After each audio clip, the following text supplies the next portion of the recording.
島田英子さん、当時14歳。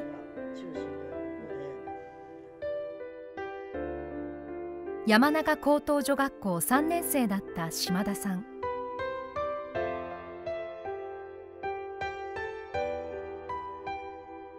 被爆したのは爆心地からおよそ 4.1 キロの南関音町にある動員先の三菱重工広島機械製作所でした。爆発後、解散が告げられ、東関音町にある自宅に帰ろうとしましたが、原爆による火災で家に近づくことすらできませんでした。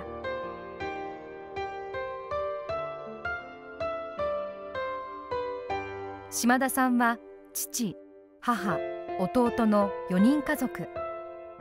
弟は母方の実家の向原町に疎開していました。東関音町の家には父と母がいるはずでした。両親の安否が気になりながらも帰ることもできない島田さんは、たった一人自宅に近い学校の校庭で2晩過ごします。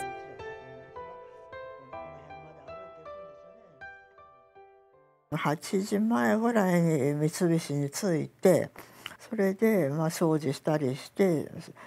修行になります。ちょっと8時15分ですね、パーッと光ったんですね。雷が落ちた時とか全体がもう窓の外があーっと明るくなって白く光ったですね。光った時はびっくりして、この机の下に潜り込んだ。その中でこう揺れたんですね。揺れてる間はスケバの下で待ってて、ほんで揺れがちょっと止まった頃にそこから這い出て、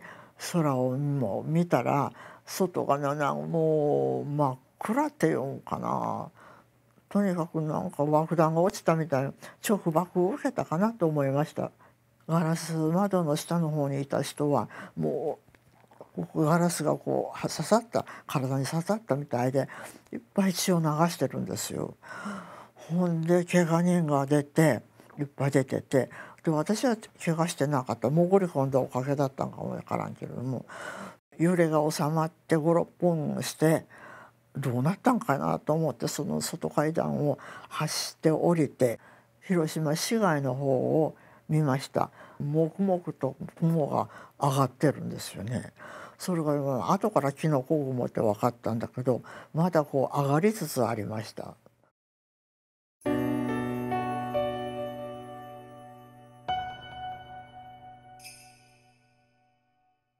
9時半頃になったら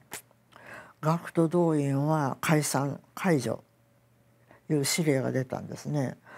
うちの方東観音は館見えるんですよね。そこからその火を見ながら南観音のネギ畑で座り込んで待つしかなかったですね。10時頃まで座り込んで待ってたら、直爆被爆者に会った人たちが着衣も着るものも全部流れて裸同然で、その皮膚が垂れ下がってこう着てるものみたいに見える。目玉をこう持ってた人もいましたし、男かも中もわからん、子供もいたけれども、ほんで赤ちゃんみたいなの抱っこしてるお母さんみたいなの、もう怪我してるから顔も全然わからないような人が40人か一緒になってこうゆっくりゆっくりゆっくりゆっくりその東観音町の方からその防火地帯を渡って南観音の方に歩いてきた。ちょうど第一神社ない死の行進のね。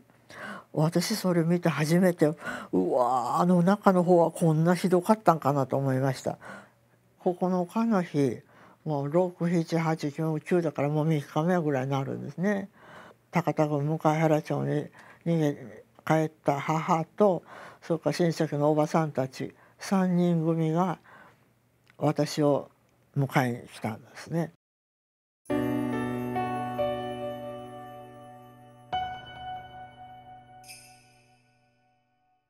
結婚年齢の頃にはやっぱり差別感情がありましたね。原爆受けた人と結婚したら遺伝するとかね、戦争なんかには絶対反対です。また核の禁止なんていうのは後で分かったことですけども、たとえ焼夷弾の戦争でもダメですよ、戦争したら。だから今の人にはやっぱり国の状況判断をちゃんとしてですね、政治に惑わされないで国民が立ち上がって戦争反対を唱えるべきだと思いますね。